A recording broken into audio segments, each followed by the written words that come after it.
안녕하세요. 커피인톡입니다. 오늘도 방문해 주셔서 감사드리며 곧 사연을 읽어보겠습니다. 안녕하세요. 50대 초반 주부로 두 아이를 키우고 있는데요. 남편과 결혼한 지 올해로 15년 차가 되었습니다. 다른 사람들은 조건을 따져가며 결혼할 때 선을 보는데 저희 부부는 친구의 소개로 만나 3년 동안의 연애 끝에 결혼을 했습니다. 요즘 젊은 사람들은 취직보다 시집을 선택하거나 취집한다고 이야기한다고 합니다. 시집 가는 것은 필수가 아니라 선택사항이지만 결혼 전까지만 해도 여자들은 결혼 가능 나이에 이르면 남자의 가정경제 상황을 고려해 결정하는 경향이 있었습니다. 사람들이 정말 많았어요. 지금처럼 능력을 인정받고 헐헐 날아다닐 수 있는 시절은 아니었으니까요. 우리 남편은 지금도 마찬가지이지만 굉장히 순수한 사람이며 경제적으로 여유가 있는 집안에서 태어나지 못했으나 직업은 별 볼 일 없으나 성실한 사람입니다. 무엇보다 내 사람이다 라는 생각이 들면 끝까지 든든하게 지켜주고 믿음을 주는 사람이어서 결혼까지 생각할 수 있었어요. 하지만 우리 친정 부모님은 아무리 성실한 사람이어도 직업이나 경제력이 남들보다 떨어지지 않느냐며 다른 사람처럼 가능한 선을 봐서 실제까지 결혼을 원했죠. 그러나 저는 끝까지 남편과 결혼하는 것을 고집했고 결국 종결했습니다. 친정 부모님도 딸이 시집가서 힘들지 않을까 걱정을 하셨지만 남편의 성실함 하나만 보고 결혼을 허락해 주셨어요. 사랑하는 남편과 평생을 함께 할 수 있다는 것이 너무나도 행복하고 기뻤지만 결혼을 하면 시댁에서 시어머니와 함께 살아야 한다는 것이 걱정이 되더라고요. 아무래도 남편의 경제력이나 직업이 좋지 않으니 신혼집을 구할 능력이 없었거든요. 이런 상황에서 며느리가 시댁에 들어가서 살게 되면 눈치를 많이 볼 수밖에 없겠지요. 그래도 저는 시집살이를 해야 한다는 것을 감사하고 열심히 살면 된다는 이유 하나로 남편과 결혼을 하게 되었어요. 주변 지인들이 남자가 결혼을 하면 성격이나 행동이 180도 바뀐다고 말하더라고요. 그래서 혹시나 제 남편도 게을러지고 일을 열심히 하지 않을까봐 약간은 걱정을 하게 되는데요. 하지만 다행히 제 남편은 원래의 성격 덕분인지 결혼을 한 후에도 변하지 않고 성실하게 하루하루 더 열심히 살았고 한 번도 투정을 부리지 않으며 힘든 일도 마다하지 않았어요. 남편은 예전부터 지금까지 남들이 비웃는 일용직 일을 하면서도 결국은 가족들을 먹여 살리기 위해 노력을 많이 했어요. 마찬가지로 시어머니도 함께 살다 보니 적지 않은 불편함이 있었지만 며느리가 들어오더라도 퉁명스럽게 대하거나 시집살이를 일부러 시키려고 하지 않았어요. 절절히 이야기하는 거예요. 이전에는 매우 도움이 많이 되셔서 고맙다는 말을 못했었지만 저는 알수록 여태껏 시댁에서 살면서 그리 나쁘지 않았죠. 그런데 남편은 정말로 다르더라고요. 형님은 대학에서 교수로 가르치는 일을 하고 있었고 어버님은 대기업의 기술팀에서 일하고 계실 만큼 똑똑하시고 능력도 좋으세요. 처음 결혼했을 때는 남편의 직업 차이로 인해 삶이 많이 달랐어요. 그냥 남편이 공부에 흥미를 갖지 않아서 일용직 일을 하는 거 아닐까 생각했었죠. 그러나 나중에 알게 되었는데 시어머니가 제대로 공부하도록 꼬셔주신 것 같더라고요. 아마도 가족 경제 상황이 풍족하지 않아서 가능했던 일이겠지요. 자식 2명 모두 하고 싶은 일을 시키기에는 무리가 있었고 시어머니는 어쩔 수 없이 자식 1명만 성공시켜보자는 마음을 먹게 되었다고 합니다. 그래서 직접 막자같이 일을 해서 큰아들인 아주버님에게 투자하여 가르쳐 주셨다고 해요. 그 결과로 아주버님은 여유로운 집안에서 자랐고 결혼을 했고 1시간 정도 떨어진 지역에 아파트를 얻어 결혼 생활을 하고 있어요. 그러나 두 사람은 직업이나 능력이 좋아서 그런지 생활비가 많이 들어가 시부모님에게 많이 부담이 되어 있다고 하더라고요. 제가 조사해본 결과 먼 거리를 살고 있는 것도 아니고 그렇게 어려운 일은 아닌 것 같아요. 1시간 거리에 살면서 시골을 매번 모르는 척했던 내가 아니면 제사나 명절 같은 큰 행사가 있을 때 난 괜히 독박적이라는 느낌이 들어 미안했어요. 그러나 거기에 그치지 않았어요. 형님과 아주버님이 평소에는 발도 안 붙여주다가 1년에 2번 정도 시댁에 오시는데 본인보다 우리 부부의 직업이나 경제력이 떨어지므로 은근히 비웃고 가르치려는 모습을 보였어요. 그랬더니 시어머니에게 온갖 애교를 난리를 부리면서 용돈까지 쑥쑥 더해주며 착한 며느리의 척을 했죠. 냉장고를 들여다보니 하나도 정리되어 있지 않았어요. 하나하나 정돈해서 넣어두면 또 보기에 좋고 무슨 것들이 있는지 한눈에 알 수 있고 냉장고를 열어보면 먹을 만한 음식들이 있다. 하나도 없는 나이네. 어머니는 나이가 있으시지만 영양소를 잘 갖추어 챙겨드려야 하는 거 아니에요? 배우지 않아서 그런 건가 기본적인 것이 제대로 안 되어 있네. 냉장고 정리는 어제 했는데요. 그리고 어머니 식사에도 반찬 여러 개를 잘 챙겨드리고 있으니 걱정 마세요, 형님. 저게 냉장고 청소를 한 거야? 아주 난장판이었는데 알크리고 통서는 어머니 앞에 판을 많이 만들어서 드리면 장땡이에요. 영양소를 갖추고 있는 음식을 드셔야 한다니까. 동서는 단백질, 비타민, 철분 이런 것도 몰라. 모르면 배우려는 의지를 가지고 있던 지요.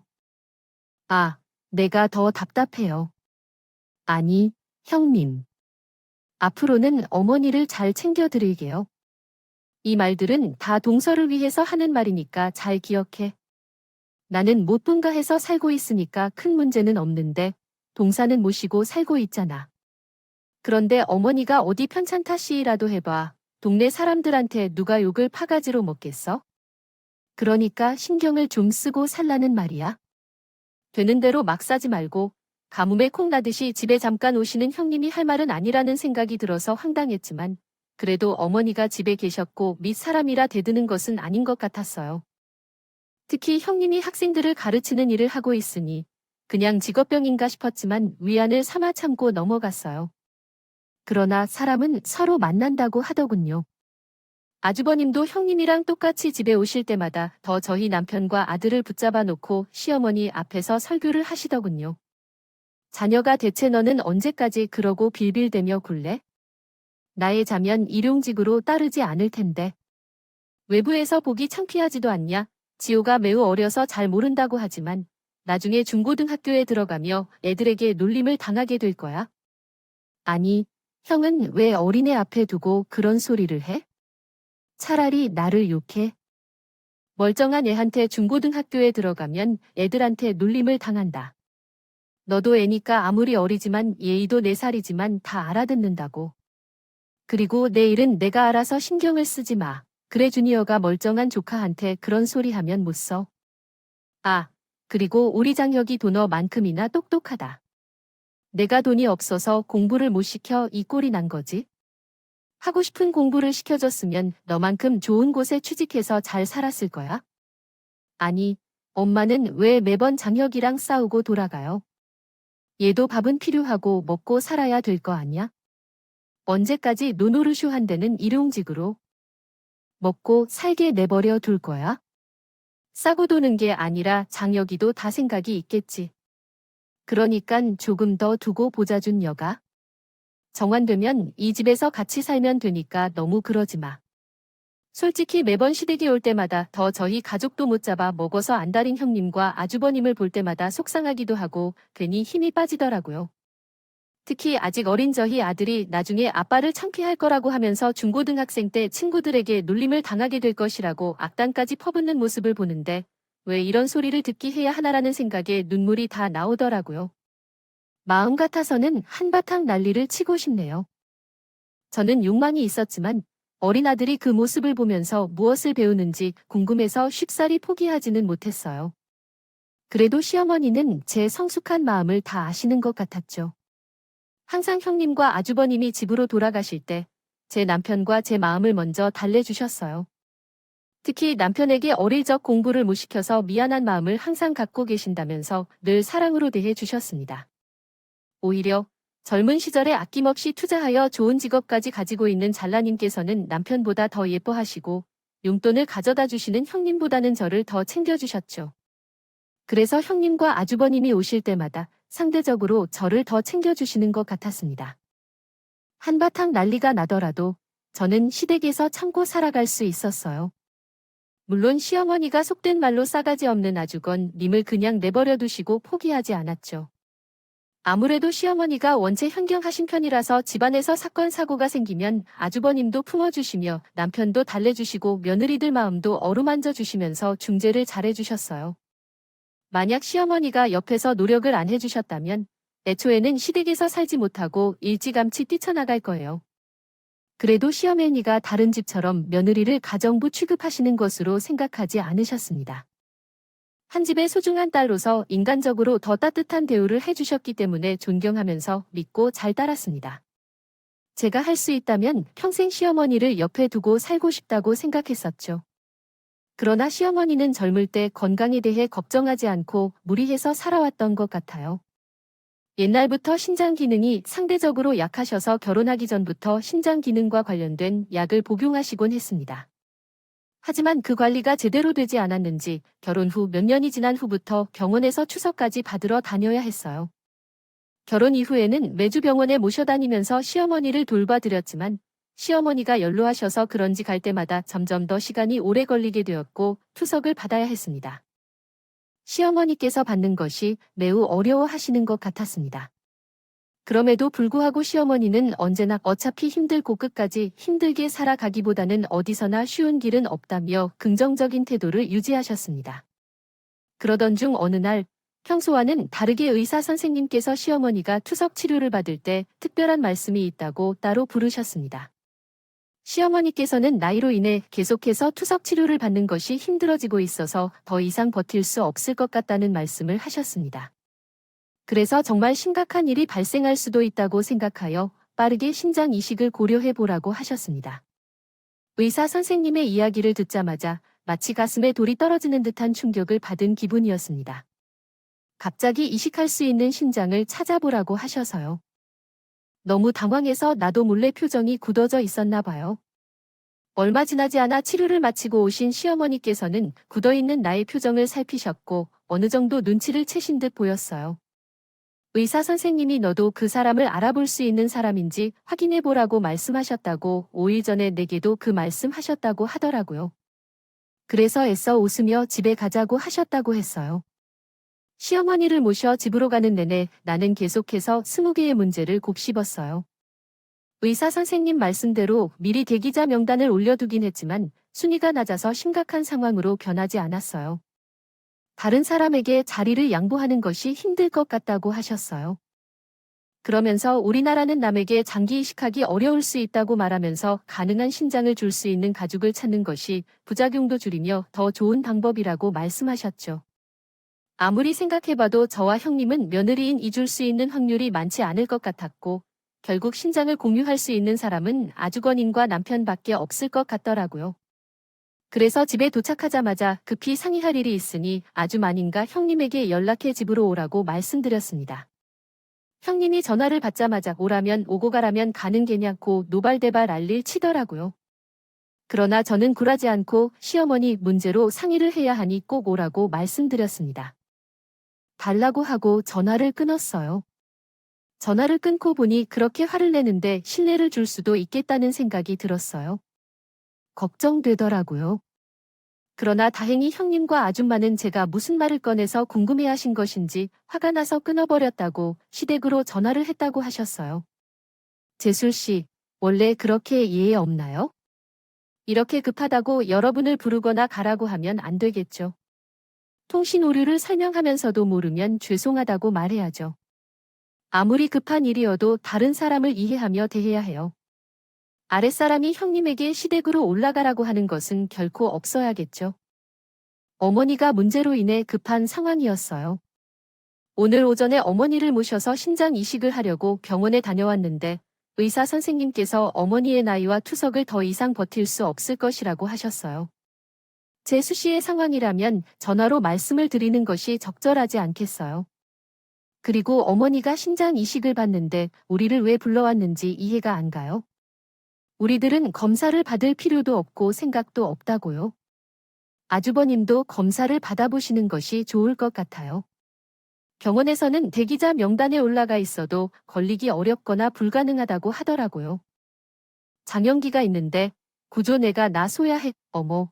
병공감에서 매번 내 카드를 쓰지. 생활비까지 용돈 개념으로 매번 챙겨드리고 있는데 양심이 있다면 나를 불룩하는 게 아니라 장려기가 얼른 병원으로 달려가서 적합성 검사를 받아야 하는 거 아닌가? 형, 내가 신정공여자 적합성 검사를 안 받겠다는 게 아니잖아. 만약 내가 검사를 했는데 엄마랑 신장이 안 맞는다면 결국 형이 줄 수밖에 없는데 일단 같이 검사를 받아보자. 아, 그러니까 일단 적합성 검사를 먼저 받아보고 난 후에 얘기를 하자고. 아마 말로 우리는 고학력자 있고 직업도 빵빵한 사람들이라서 몸과 시간은 근거 없이 지나가는데 노는 직업도 없고 막노동으로만 살아가는 일그며 먹고 사는 사람들이지요. 이런 상황에서 누가 신장을 대줘야 할까요? 정말 황당했어요. 이건 다른 사람이 아닌 시어머니를 살리고자 하는 일인데 저희 부부는 모른 척 하더라고요. 결국 몸이 안 좋다며 옆방에 누워 계신 시어머니도 집에서 큰 소리를 들으니 놀라셨나요? 우리가 대화를 나누고 있던 방으로 들어오셨어요. 시어머니의 밝은 모습을 보던 우리 부부와 아버님 부부도 많이 놀란 상태였어요. 시어머니께서는 우리에게 그냥 혼자 조용히 죽을 테니 제발 그만하라고 하셨어요. 그러면서 나한테는 큰 아들도 둘째 아들도 모두 내 자식이라 하심에 누구의 신임도 받지 않을 테니 내 집에서 큰 소리 내지 말고 아주 건장한 부부에게 그만 집으로 돌아가라고 큰 소리로 지시했습니다. 시어머니의 격양된 목소리를 듣고 있는 부부는 이리저리 눈치를 살피다가 세그머니 일어나서 그냥 집으로 가셨어요. 시어머니도 아주버님 부부가 시댁을 나서자마자 저희 부부에게 그만하라고 하시고 방으로 가셨어요. 어느새 집안이 조용해지자 남편은 다른 사람도 아니고 형이 어떻게 엄마의 신장 이식을 거절하냐고 하면서 한 점의 시를 더했습니다. 저도 아주버님을 고아 격자의 좋은 직업을 가질 수 있게 한 사람이죠. 시어머니이신 분들께 저는 본인이 직접 떼어주겠다는 말씀을 드릴 수 없어서 동생에게 직접 기증해 주도록 부탁드리며 그 모습을 보면서 실망했습니다. 다음 날이 되자 남편은 결국 혼자서 신장 기증 적합성 검사를 받기 위해 병원에 가셨습니다. 남편은 검사를 받고 집으로 돌아와도 혹시 적합하지 않다면 어떻게 해야 할지 걱정을 많이 했었습니다. 그래도 하늘이 도와준 것인지 며칠 후 의사 선생님으로부터 남편의 신장이 시어머니에게 적합하다는 좋은 소식을 듣게 되었습니다. 그 한마디에 남편과 저는 마음이 놓였습니다. 당연히 남편은 고민 없이 시어머니에게 직접 신장 기증을 해줄 수 있어서 다행이라며 수술을 받기로 결정했습니다. 하겠다고 말씀하셨던 것 같습니다. 당연히 제가 줄 수 있거든요, 시어머니. 이 신장 수술을 할 생각이 없어서 남편이 신장을 공입원하는 것에 대해서는 반대하지 않았는데 아주건 이 부분은 분명히 시어머니를 통해 남편이 신장 수술을 하게 되었던 소식을 들었을 텐데도 전화를 받지 않더군요. 남편도 형이라는 사람에 맞서는 것으로 보입니다. 그래도 큰 수술을 하는 건데 최소한 잘 받고 나오라는 전화 한 통은 해주어야 하는 거 아니냐고 난리를 쳤습니다. 저도 아주버님 부부의 태도에 화가 났고 황당하긴 했지만 혹시 남편이 화를 내서 혈압이 올라가면 수술에 영향이 생길까봐 안절부절하면서 일단 남편을 진정시켰습니다. 그렇게 남편과 시어머니는 막바지에 이르렀습니다. 검사를 받은 후 이틀 만에 수술을 받았고 다행히 두 사람 모두 문제없이 조금씩 마무리가 잘 되어 건강을 회복할 수 있었어요. 이전에 두 사람이 입원해 있던 동안 빠르게 건강을 회복시켜 집에 돌아갈 수 있도록 최선을 다해 간호를 했어요. 그러나 수술을 받고 회복이 차츰 진행될 때 남편의 신청으로 저희 시어머니가 갑자기 태도를 변하기 시작했어요. 예전과는 달리 따뜻한 눈길로 여기를 보지도 않고 병원 음식이 제 것에 비해 부족하다며 집에서 만들어 가져가도록 할 죽을 만들면서 제지하면서 손도 대지 않으셨어요. 처음에는 수술이 잘못되었는지 걱정되었지만 문제가 생긴 것은 아니라고 생각해요. 의사 선생님께 상담을 요청했어요. 병원에서는 신경수술로 인한 성격 문제가 생기지는 않는다고 안심시켜 주었지만 혹시나 해서 정밀 검사까지 진행했어요. 하지만 검사 결과에는 아무 문제가 없다고 하셨어요. 문제가 없어서 다행이라는 생각을 했지만 왜 이러시는지 궁금하기도 했어요. 이제 받을 것은 다 받았다고 생각해서 서운하기도 했지만 괜찮아지겠지 생각하고 회복된 후에 집으로 돌아왔어요. 그런데 시어머니는 같이 사는 집에서도 저희 둘을 사랑하지 않으시려고 하시더라고요. 한 번은 계속 투명인간 취급을 하셔서요. 남편이 왜 화났는지, 시어머니가 수술을 잘 받고 돌아와서 대체 왜 그렇게 행동하는지 알아야 해결을 하겠다며 답답해합니다. 하지만 시어머니는 남편을 잘 대하지 않는 이유를 알려줄 것을 요구하더라도 꿈쩍도 하지 않고 입을 다물며 방으로 들어가셨어요. 솔직히 말해도 반응이 없고 갑자기 180도 태도가 변한 시어머니 때문에 답답하고 머리가 아프네요. 그런데 이상한 것은 다른 일이 있었어요. 평소에는 1년 내내 한 번만 시댁에 갔을 정도로 드물었던 부부가 최근에 일주일에 두세 번씩 시어머니를 찾아온다는 거였죠. 아주머니 부부와 시어머니 사이에 무슨 문제가 있다는 것을 눈치챈 거지만 아들이 신장 수술을 받은 엄마를 찾아오는 걸 막을 수 없어서 일단 가만히 지켜보고 있었어요. 그러던 중 어느 날 샤머니께서는 하실 말씀이 있으시다면 가족들을 호출하셨어요. 곧 아주버님 부부가 집에 도착하셨고 시어머니는 본격적으로 이야기를 시작하셨어요. 그동안 본인이 신장 수술을 받으면서 아프다겠다는 것을 알아차렸지만 사람 일이 어떻게 흘러갈지 아무도 모르는데 유산 정리를 하시겠다고 하더라고요. 시어머니는 예전에 아주버님을 성공한 사람으로 만들겠다며 악착같이 돈을 써봤는데 그 결과로 아주버님을 좋은 학교에 보내는 것과 동시에 아파트를 구입했다고 해요. 2개의 상가와 하나의 아파트를 구매할 수 있었다고 합니다. 이전부터 시어머니께서는 말보루처럼 보호하고 계신 유산을 형제간의 싸움이 나지 않도록 잘 분배하여 나누어 주겠다고 말씀하셨습니다. 그러면서 다른 것은 몰라도 함께 살고 있는 아파트는 우리 부부가 가져가도록 항상 말씀하셨죠. 그래서 당연히 아파트를 주시겠지 하고 생각했고, 그런 다른 것을 더 주시면 감사히 받겠다고 생각했거나 아니면 욕심부리지 말자고 생각했습니다. 그러나 시어머니께서는 우리 부부에게는 단돈 한 푼도 넘겨줄 수 없다면서 함께 살고 있는 아파트까지 아주버님께 넘겨주기로 결정하셨습니다. 처음에는 제가 잘못 들었겠지만요.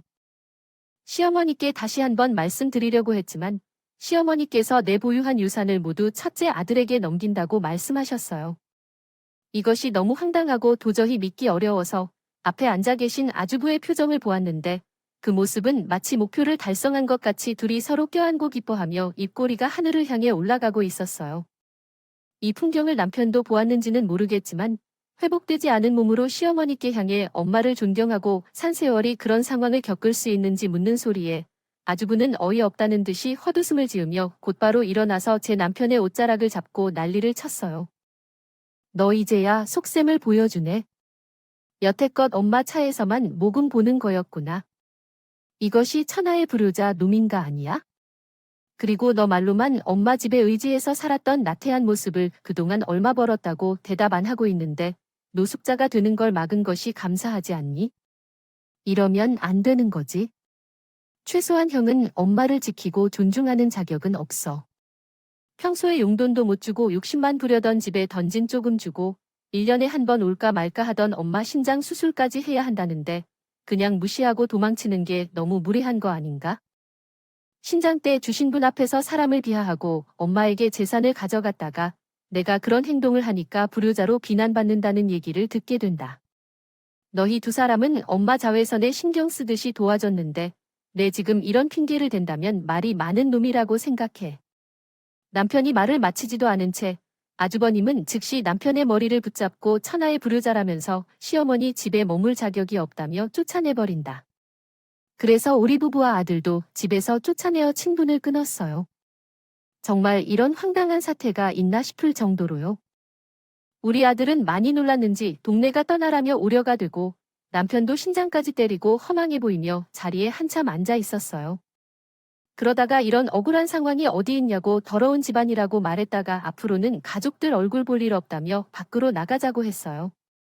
그래서 우리 가족은 한순간에 거리로 내몰렸고 갈 곳이 없어서 숙박업소에서 약 10개월을 살았어요. 이동안 힘들어도 시어머니는 평생 모셔줄 수 있다고 생각했었는데 이런 일을 겪고 나니까 너무 원망스럽다고 해요. 그래서 그동안 시어머니를 찾아간 적도 한 번도 없었죠. 남편도 어마어마한 배신감과 배반을 시댁과 아예 연락을 끊고 갑자기 준비도 없이 쫓겨나게 됐어요. 보니 저는 아이를 유치원에 맞춰 아르바이트를 하게 되어서 남편 역시 낮에는 이종 면허를 가지고 대리운전을 하며 살았어요. 그러나 어느 날 남편은 아이를 유치원에 보내기 위해 정신없이 준비를 시킨 후 아무 생각 없이 휴대폰을 봤는데 일단 30통 이상의 전화가 누른 번호로 찍혀 있었어요. 처음에는 휴대폰 번호로 온 전화가 아닐까 하는 생각이 들어서 그냥 지나갔는데 다시 생각해봤을 때 부재중 전화가 30통이 넘어가는 것이 마음에 걸렸어요. 그래서 저에게 오는 낯선 한 번호로 직접 전화를 걸어봤는데 신호가 잘 뒀다가 꺼지는 걸 보니 뭔가 장난 전화를 하는 것 같아서 필요하다면 다시 전화해야겠다고 생각했습니다. 5곳을 거두며 생각하고 넘어갔습니다. 그런데 같은 번호로 계속 전화가 왔어요. 받다 보면 끊기고 전화를 다시 걸면 같은 행동을 되풀이했어요. 말을 하지 않고 계속 전화를 끊었죠. 저도 짜증이 났고 이상하다는 생각이 들었어요. 저녁에 남편이 퇴근한 후에 뭔가 찜찜한 기분이 들어서 넌지시 이런 일이 있었다고 말씀했는데 이상하게 남편도 제 번호로 전화가 와서 다시 걸면 그냥 끊어버리더라고요. 그런 것이 며칠 동안 매일 반복되었다며 남편도 같은 일을 겪었다고 해요. 그래서 전 그냥 신종 보이스피싱 같은 것인 줄 알았어요. 그러나 그날 새벽에 또 같은 번호로 전화가 왔어요. 처음에는 어차피 전화를 먼저 끊을 거라고 생각해서 그냥 무시했어요. 하지만 계속해서 전화벨 소리가 울렸어요. 결국 짜증이 나서 전화를 받았죠. 전화 상대는 너무 소름 끼치게도 시어머니가 아들과 며느리를 살려달라고 말씀하셨어요. 그동안 제가 오해했던 거라고 이야기하셨어요. 분명 시어머니의 목소리가 맞았고 조금 놀라지만 말을 꺼내려고 하자마자 전화를 끊으셨어요. 집을 나와서야 시어머니와도 연애 끈 탓이 피했기에 처음에는 이 목소리가 시어머니 목소리가 맞는지 의심해봤어요. 헷갈려서 긴가민가 했습니다. 뭔가 이상한 느낌이 들어서 아침에 남편께 이야기를 했더니 최근에 보이스피싱이 음성도 조작한다는 얘기를 들었어요. 남편은 신경 쓰지 말라고 했지만 새벽에 걸려온 목소리가 약간 떨리는 걸 자꾸 마음에 걸렸고 이상해서 결국 저는 시어머니 집으로 찾아가기로 했습니다. 그런데 집에 도착해서 벨을 누르니 모르는 분이라며 2분 정도 가면서 집 밖으로 나가더라고요. 처음에는 집을 잘못 찾았나 싶어서 죄송하다고 말씀드리려 했지만 되돌아 나오려 했을 때에도 계속해서 시어머니 집이라는 것이 확인되었어요. 그래서 다시 한번 확인해보자 싶어 닫히는 문을 잡고 이야기를 시작했는데 여기에요. 여기는 저희 시어머니의 집인데 누구신데 이 문을 열고 나가시겠어요? 혹시 김경자 씨가 계시면 좀 불러주실 수 있을까요? 전 저도 모르는 사람인데요. 그리고 척이 5개월 전부터 이쪽에서 살고 있는데요. 며느리라는 분이 시어머니가 4층에 계신 줄 몰랐었거든요. 이사를 가셨다고 하더라고요. 여기서 30년 넘게 살았던 분인데요. 그래요. 이사 올 때 보니까 급하게 나가신 것 같던데 어찌된 일인지 김경자 씨는 여기 계시지 않나 봐요. 어디로 가셨는지 동네 분들께 여쭤보세요. 30년 넘게 살았으면 동네 분들께서 제일 잘 알 거예요. 말씀은 하고 가지 않았을까 싶었는데, 네, 감사합니다. 내 소식에 저는 놀랄 수밖에 없었어요. 이 집에서 30년 넘게 사신 시어머니가 갑자기 사라지다니, 너무 당황스러운 마음이 들었지만, 평소 친하게 지내시던 아래층 할머니는 사정을 알고 계시지 않을까 싶어서 한번 찾아가서 여쭤봤어요. 그런데 아래층 할머니께서는 저희 시어머니가 밤에 야간 도주하듯 급하게 말도 없이 사라져서 한마디 이야기를 듣지 못했다고 하시더라고요. 그러면서 그럴 사람이 아닌데 이상하다면서 혹시라도 소식을 듣게 되면 본인에게도 연락 한 번만 해달라고 하시더군요. 아무리 생각해도 야간 도주까지 하실 분은 아니실 것 같은데요. 상황이 미궁 속으로 빠진 듯한 느낌이 들었어요. 나사 하나 빠진 듯한 기분을 아주 선생님 부부는 사정을 알고 있지 않을까 싶어서 전화를 걸어봤죠. 그런데 정말 황당하게도 아예 차단을 시킨 것 같더군요. 당연히 저녁에 확인해보니 남편 휴대폰도 차단을 시켜 놓았고요.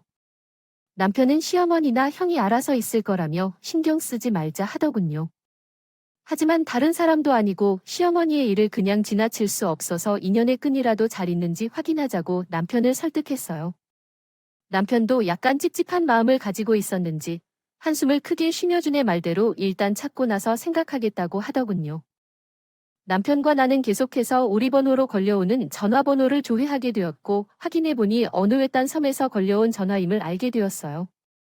처음에는 아마 우리 부부와 관련이 있는 것이 아닌가 생각했는데 외딴 섬이라니 어째서인지 모르게 쎄한 기분이 들었죠. 그래서 남편은 유치원을 통해 하루 동안 아이를 일반적인 일자리로 바꾸고 그 섬으로 서둘러 갔어요. 도착해서 보니 낚시를 하는 사람들이 왔다 갔다 하는 곳이었고 작은 마트와 하나의 경찰서만 있으며 몇 집만 있는 아주 작은 섬이었어요. 계속 보면서 평생을 살던 시어머니가 아무것도 없는 외딴 섬에 혼자서 들어와 쓸릴 만큼 더 이상은 방해받는 일 없을 거라고 생각했어요. 남편은 선물을 받고 표정이 굳어졌습니다. 그래서 일단 시어머니부터 찾아보자고 말했죠. 이 섬이 크지 않기 때문에 주변 사람들에게 물어보면 금방 알 수 있을 것 같았습니다. 그래서 길 가다가 마주친 할머니에게 시어머니의 사진을 보여주고 이 사람이 여기 살고 있는 건가요? 물어보았는데 할머니는 5분 거리에 있는 초록색 지붕집으로 가보라고 안내했습니다. 그래서 남편과 나는 곧장 그 집으로 향했어요. 도착해서 보니 바닥에 물건을 떨어뜨린 것처럼 쾅하는 소리가 들렸고 누군가가 큰 소리로 뭔가 요구하고 있었어요. 밖에서 들어보니 겁에 질린 시어머니의 목소리도 틀린 것 같았고 문을 열어 들어가려 했는데요. 키 큰 남편은 담장 너머로 살짝 보며 들어오고 있었어요. 그런데 상황을 보자마자 남편은 얼굴이 붓고 화가 나서 집대문을 발로 차고 들어갔어요. 무슨 일인지 궁금해했는데 집 안으로 들어가서 보니 시어머니가 누군가로부터 감시와 구박을 받으면서 살고 있었어요. 시어머니는 제가 찾아온 모습을 보고 오열을 했고 감시와 구박을 하는 남자는 당황해 집을 뛰쳐나가 버렸어요. 남편이 즉시 뒤쫓아가서 잡고 경찰서에 연락했어요. 잠시 후 경찰들이 집을 찾아와서 샤먼이라는 남자를 검거했고 샤먼은 전 남자가 그동안 각종 구박과 간섭을 했다고 말했다. 그동안의 일들을 적어둔 일기장을 보여줬어요. 저와 남편은 그 한 권을 보고서 말을 잃어버렸죠.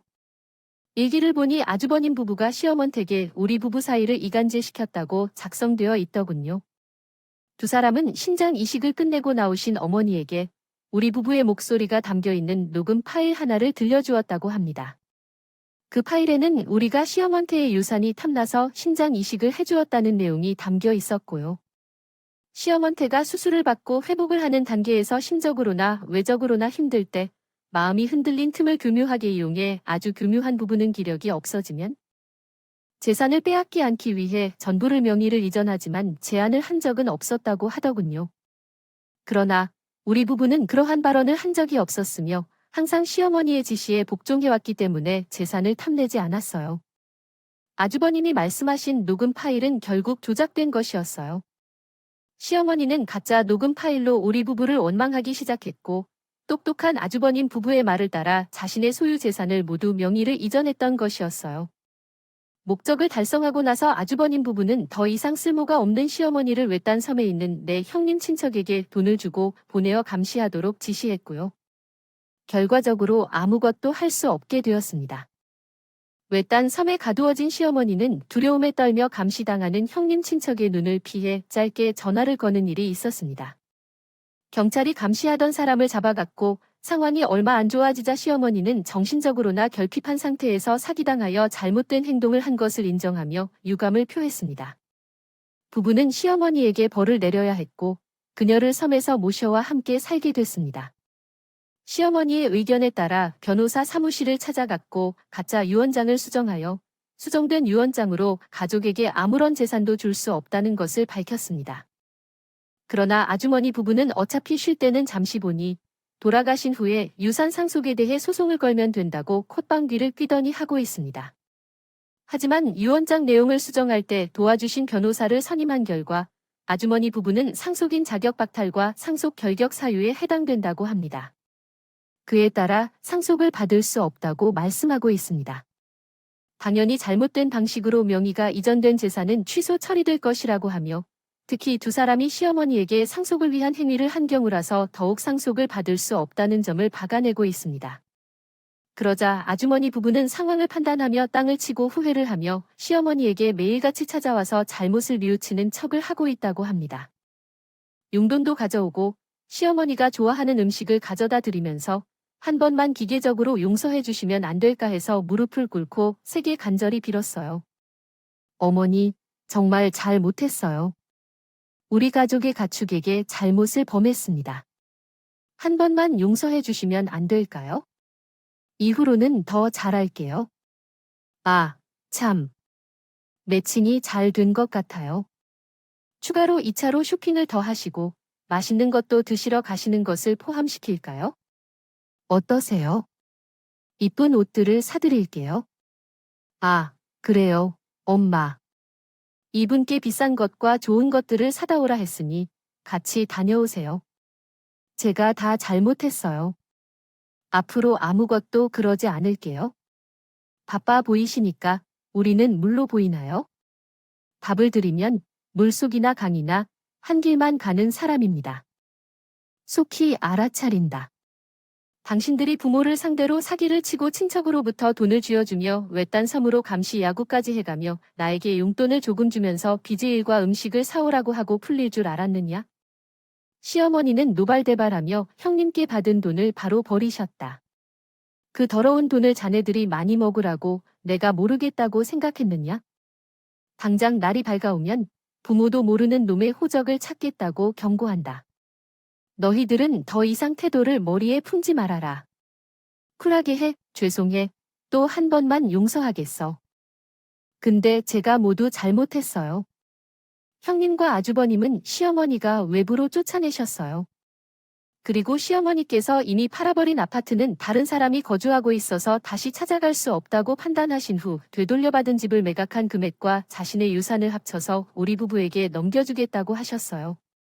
결국 이를 통해 시어머니로부터 모든 유산을 전부 받을 수 있었고 다른 유산으로 받은 또 다른 아파트에서 시어머니와 함께 생활하게 되었죠. 우리 남편은 물론 시어머니로부터 유산을 받았지만 여전히 열심히 일용직으로 생계를 유지하고 계세요.